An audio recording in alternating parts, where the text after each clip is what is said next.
better be information north of the stadium. ইরাকি প্রধানমন্ত্রীর হুঙ্কার। ইরাকের প্রধানমন্ত্রী আলী আল জাইদি স্পষ্ট জানিয়ে দিয়েছেন, প্রতিবেশী কোনো দেশের ওপর আক্রমণ বা সামরিক আগ্রাসন চালাতে নিজেদের ভূখণ্ড কিংবা আকাশসীমা ব্যবহার করতে দেবে না তার দেশ। আর সকালে বিমান প্রতিরক্ষা কমান্ড সেন্টারের পরিদর্শনের সময় এক গুরুত্বপূর্ণ অনুষ্ঠানে তিনি মন্তব্য করেন।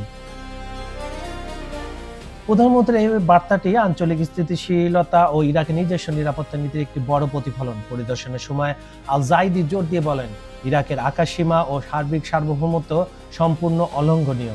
তিনি উল্লেখ করেন, দেশের সামরিক ও প্রতিরক্ষা খাতকে যে কোনো পরিস্থিতি মোকাবেলায় প্রস্তুত রাখা হয়েছে এবং জাতীয় নিরাপত্তা রক্ষায় কোনো ধরনের বিদেশি হস্তক্ষেপ বা নিরাপত্তা লঙ্ঘন বরদাস্ত করা হবে না।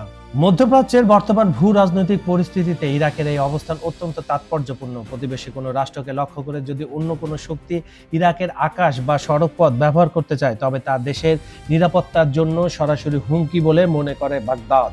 প্রধানমন্ত্রী জাইদির এই কঠোর বিবৃতি মূলত আঞ্চলিক সংঘাত থেকে ইরাককে মুক্ত রাখার একটি কৌশলগত কূটনৈতিক অবস্থানকে তুলে ধরে।